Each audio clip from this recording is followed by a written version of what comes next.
Greetings and welcome, everybody, to this week's episode of UC Weekly News. I'm your host, David Danto, and oh, geez, I'm with Dave Michels, my partner. We've been moving around so much. It's nice to finally take a breath and be back in our home offices. We're both talking to you from New Jersey today, as it happens. Are you rested? Did you lose? I know you got sick. Did you lose your cold, or are you I, calm now? I'm slowly recovering, but I have to say I'm not resting. I am so backlogged. I've been on the road for like what 6 weeks straight. So I've been every day. Yesterday I don't think I left my desk or my office at all. I think I was just like going the whole day. So it's crazy. Yeah, It's so we wanted to take the opportunity now to kind of recap some of the places we've been and just some of the thoughts and feelings that we had from them. I guess the year started well, actually, it didn't start, but that was the big one for both of us at ISE in Barcelona. Dave, you and I were there. We were doing our pick hits and going to the booth. I really like how the pick hits turned out because what we did was we took stories that would be buried in the noise floor. My God, that place is enormous, right? It was 8 halls and all over the yeah. place. And we took these 8 or 9 vendors and we actually said, you know what? This is something that you don't want to miss. And I think that worked out really good as a win-win. I love it when it's a win-win. Well, it's because we missed it. We missed 80% of the show. That's why. That show is so big that finding the AV and the Enterprise Com collab stuff is a bit of a, finding a needle in a haystack. But enormous conference, enormous. I'm gonna be European here. Enormous stands in the expo hall, and but a fantastic conference. And that I don't think either one of us had any at least major events in January, and so that was like the first week of February, and it's Well, just I I think did that. I did go to CES this year, and the CES Oh, was in that's Las right, you Vegas did this year, CES, which, and you which, had a lot which of coverage is from the that. I big forgot one. about But that. but we But covered it, so we don't need to talk about yeah, that here. But yeah. but what are the impressions? I mean, we covered ISE also plastered, some of our thoughts and feelings from that show all over social media. But there are nuances that we haven't really talked about yet. I know you were starting to pick up a couple of them. You want to talk about any of the ones from ISE? Let's just go through all these shows first because there's just been Okay. so many that we've both been attending. So we had beginning of February ISC Barcelona. We were both there, and then I think right after that you had the IMCCA. Is that Yeah, correct? we had the Collaboration Week New York, which was a great event. We had competitors sitting side by side, talking about where we're going as an industry, asking each other's questions. It's an all boats rise with the tide kind of situation, and we love doing that under the Yeah. NBC umbrella. It was a great 3 days. So I went over to an event I've never been to called CCW Berlin, and it's a contact center show. It's a very good quality show. I wasn't sure what to expect. People warned me that if you don't speak German, it's not going to be great. That was not the case, and I found it a good quality show. But before we move on, I just want to say one thing. It is not related at all to the CCW Contact Center show in Vegas. So two totally independent shows about contact centers. One in Europe is called CCW, one in the US called CCW. I've been to them both, but I was really impressed with the CCW Berlin show. I thought that was a great event. Um, And then you went back After to Barcelona. went back to Barcelona for Mobile World Congress. That was my first time there. I don't know if they consider Mobile World Congress or CES the largest tech show in the world, but I think it's got to be Mobile World Congress actually. But I'm not, it's so hard to measure CES because it's just so scattered around Vegas. But huge event, and that was my first time, and I had a very productive meeting. I had a lot of things I want to talk about that, and so we'll come back to that in just a second. Um, let's see. I also had just before Mobile World Congress, I had the Cognigy Nexus event. I have to say, Cognigy is really standing out to me. All these companies are saying the exact same stuff when it comes to a lot of this AI, but Cognigy is really getting traction. Their stories, their customers are amazing. So I got a few things to share on that one too. So and then of course we just had Enterprise Connect, which we've already talked about, but so quite a whirlwind of events. Um, and And we're and not done, by the way. We've got some coming up, but we'll talk Oh, we've about got some coming up. I've got I'm going to 8x8's event coming up here very soon in London, and you're heading to NAB. Is that correct? NAB, yeah. In Yeah. fact, the next week's show is going to be from Las Vegas, from NAB. We're going to be talking to a bunch of people there. Broadcast, content creation, and we're sneaking in some of the UC companies as well. So it'll be an interesting show. And there's a lot of, there's more interconnect here than I think many people realize because collab has always been so confined in its own little world. But NAB is a great example because you've got things like Zoom events, which is, now has a production studio that has broadcast quality interfaces that goes into your NAB world. So I think there's just a little more interplay between all these events, really, than many people realize. And that was one of my big takeaways. So I wasn't sure what to expect in some of these events. But one thing I want to talk about, at ISE we talked about how these companies have big stands. The same thing was at Mobile World Congress. Um, and the expo hall in I'd say Enterprise Connect is getting a little smaller, and there's a discrepancy here. Why are they getting bigger over there and smaller over here? And I have a theory here I want to share with you. Okay.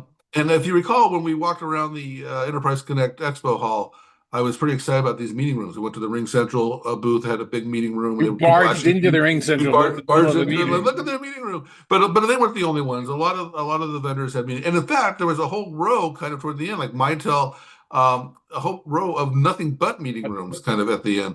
And so I think what's going on here is that the nature of these events is kind of changing. We have a history with things like Enterprise Connect and VoiceCon and whatnot, and other shows and Infocom that it's kind of a showroom. You go there for the showroom. You walk into the booth like walking into a store. You look at the newest products. You talk to salespeople, and then you move on to the next whatever. And I think what I saw very clearly at Mobile World Congress was it's not a showroom. There was some of that. I mean, certainly Huawei and what had all their new devices and stuff like that. So there was some showroom, but the majority of the event was really around meeting spaces.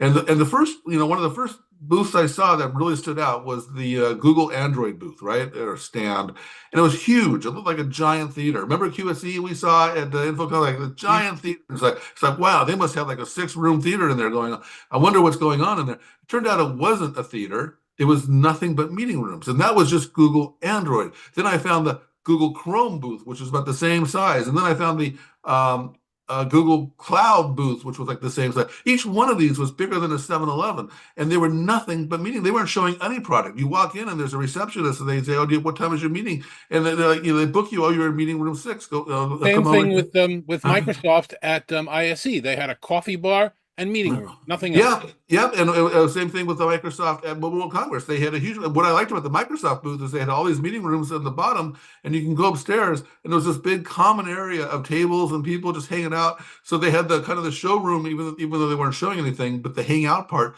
was on the upstairs part, and so it was all about meetings. And I'm going to all these different events at Mobile World Congress, and some of them were in booths, like I just described, and some of them booked meeting rooms.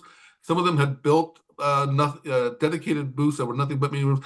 They had roofs. Remember, we talked about this in one of the booths at ISE, because if you don't have a roof, it's pretty noisy in there. And Right. so they had roofs, and sometimes you put roofs on, they get too hot, so they have to have air conditioning. So they had all these things going on. But Mobile World Congress was like way advanced when it came to just meetings. And I'm at Enterprise Connect, and I'm running from meeting to meeting, and I'm going between the convention center. I'm going to the hotel. I'm going to the atrium. I'm going to meeting hotel suites upstairs, and it's just like so much walking, and everybody's just trying to have meetings. But the expo floor was not conducive. There were a few, like I said, a few people, companies had booths in the back, but they didn't have roofs. And most of the vendors that had built booths with meeting rooms didn't have roofs. It was kind of noisy, and so I think we're going to see a shift. And then I go back to a conversation we had in Barcelona about ISE being in Barcelona. And I said, there's not that many places that can accommodate a show like this, because we were talking about Barcelona had great public transportation, and the big enough venue. And then hold that thought for a second. Here's where we're going to get exciting. Okay. We've also had the return to work argument, and one of the reasons that employers are trying to get their employees back to return to office, I should say, RTO, is because there might be a commercial real estate crash, right? And so it's like I put these things together. And I go, why don't we have vertical conferences?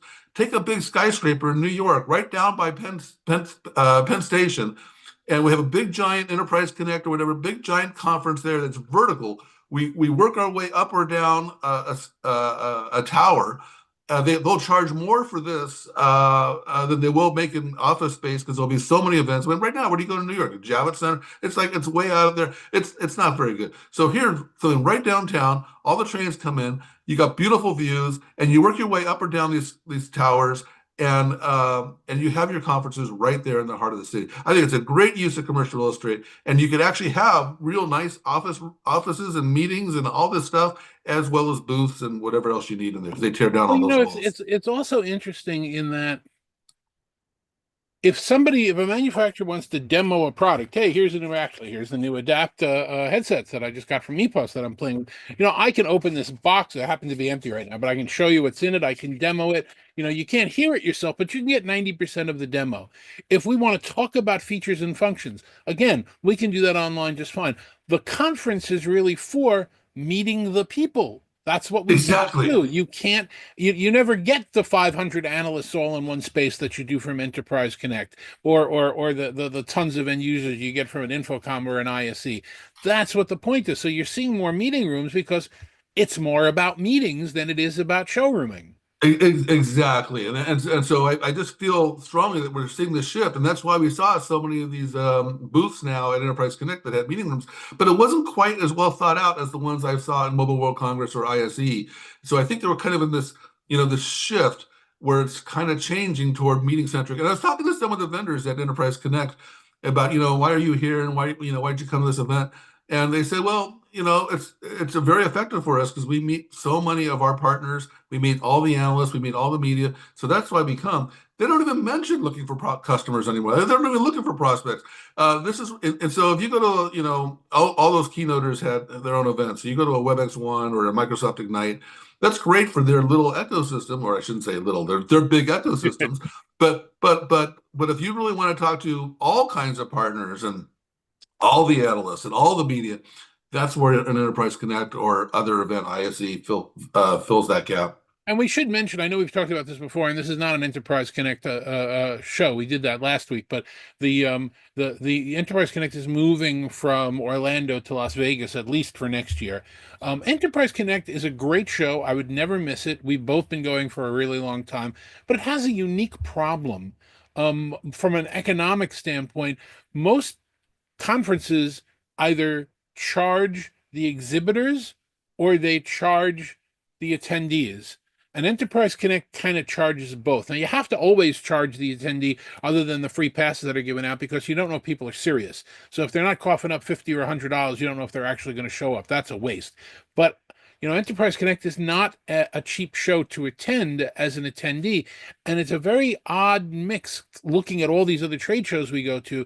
Most of them, again, are either getting their sponsorship money from companies that are showing their wares and telling their story, Yeah. or from attendees. It's the mix of both, I And think, so, is and so I'm hurting. glad you mentioned that because we went through a list of events. I didn't even mention I went to Cisco Live in Amsterdam too, because one of the things that really stood out to me at Cisco Live was how many people were there for education. I mean, real education. In fact, they Right. had testing centers, right? You can work toward your CCNA, you can get, your certifications that you might need.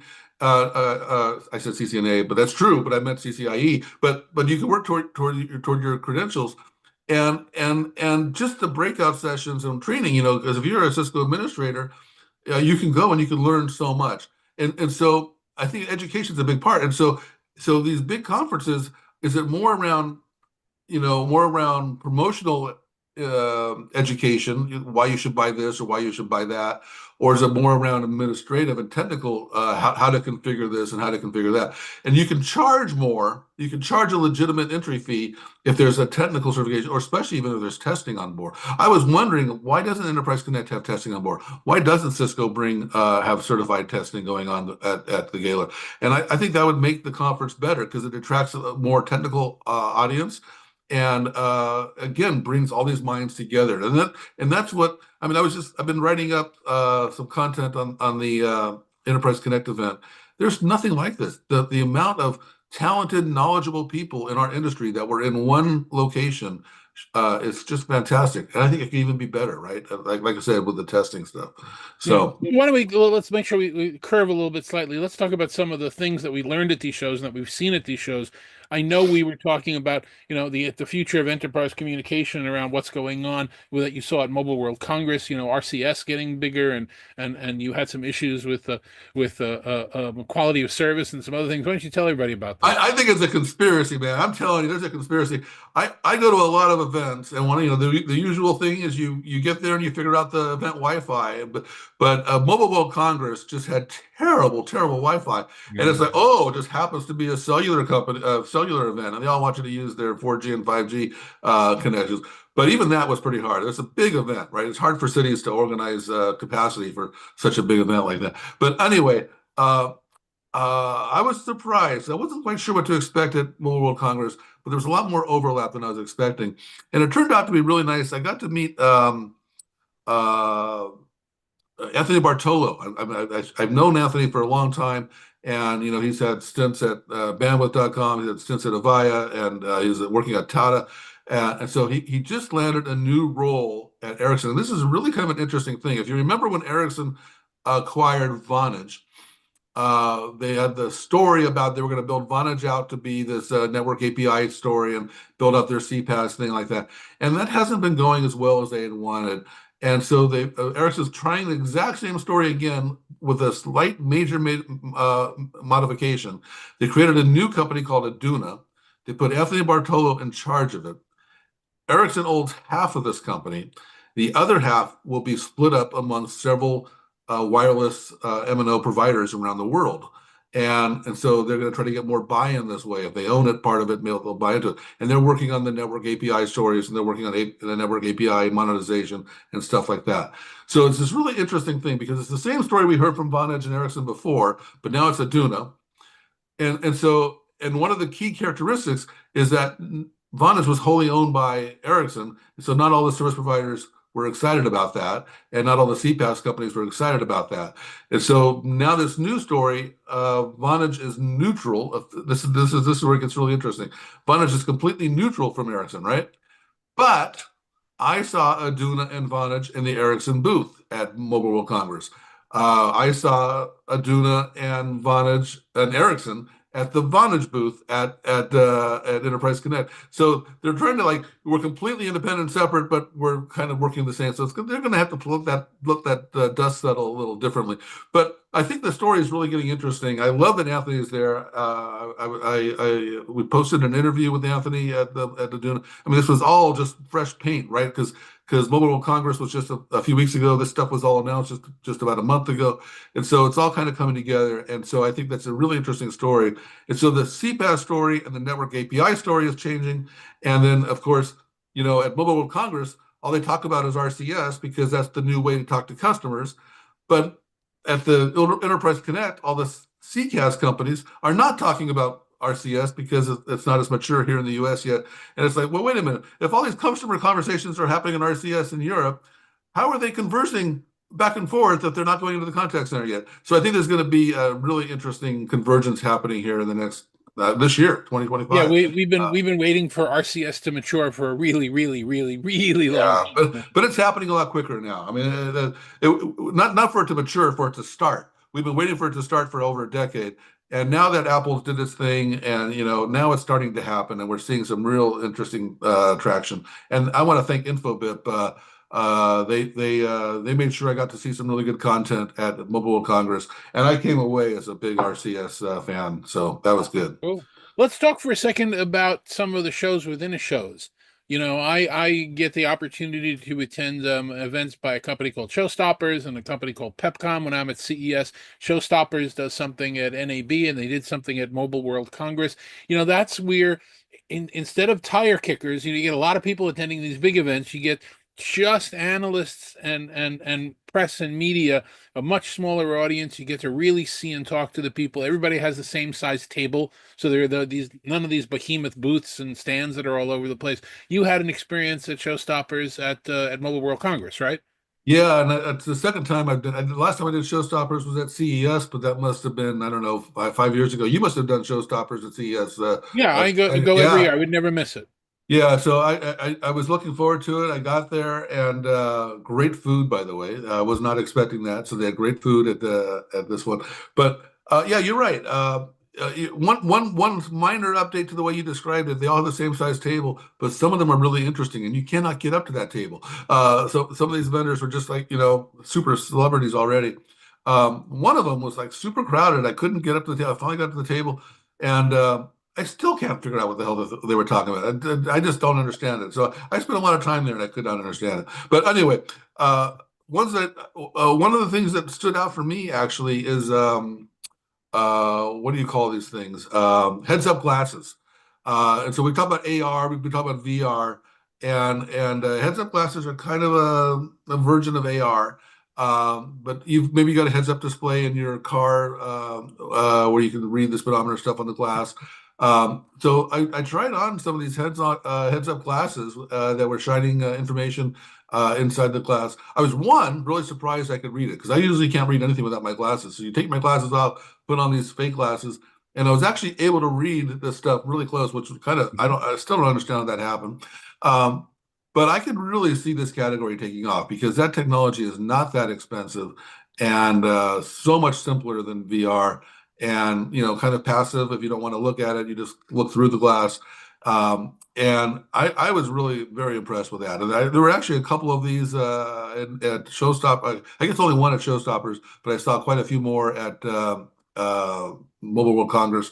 Yeah, I saw them on I the floor as well. The interesting thing about them is when you're wearing them, you can't tell from the other side if somebody has them on, which was right. talked about as being an interesting thing. Like, can you imagine me going to a negotiation where we're both one on one, but I'm being fed information by people who are listening to the meeting, and I've got data and I've got information? It Yeah. can make me seem a hell of a lot smarter than I actually am, and Yep. that's going to be an interesting change going And forward. gambling, right? If it could calculate the odds of each blackjack hand, or whatever, in real time, you just look at the cards and it does the math. I think there's some really interesting stuff. But yeah, that's the whole idea is that it's your secret helper, and I was very impressed. Um, I was also playing around with those Huawei foldable phones, and I have to say those are pretty damn sexy. I was ready to buy one, and they have the one they came out with last year, which folds in half, and so it folds down to the size of a typical smartphone, and then when you unfold it, it's more like a tablet. But they had another one that they were showing that isn't available yet that has three folds. I mean, where this technology is going, it's going to be like the old car maps. You're gonna reach in the glove box and pull out this phone and unfold this thing up, and it's gonna be yeah, a giant thing. Reminds me of the old Batman Adam West series. He had a bulletproof shield he kept in. And he pulled this thing out and he unfolded it. It was just this huge.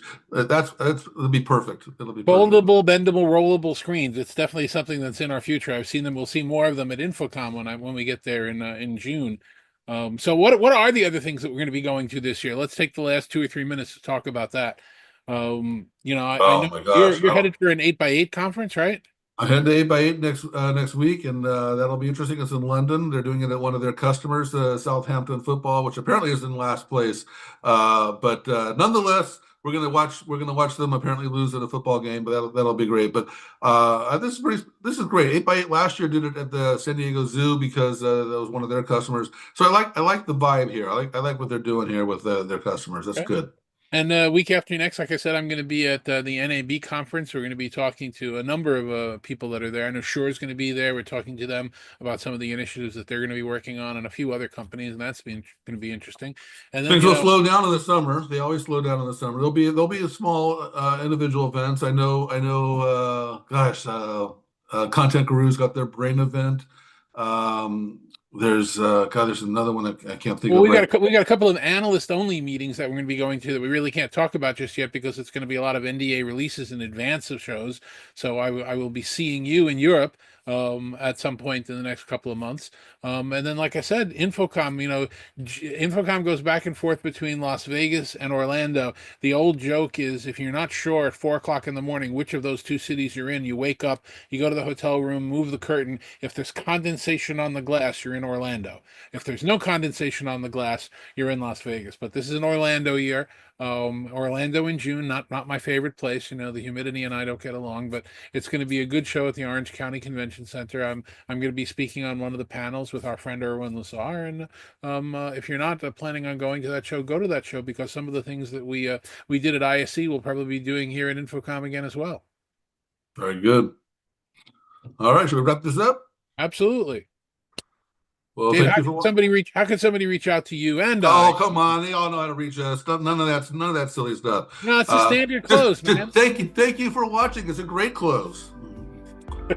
I always say thank you for watching. I always say thank you, Dave, for chatting with me, and thank you for watching the show. We really appreciate it. We'll be at NAB next week, and we'll see you from there. Take care.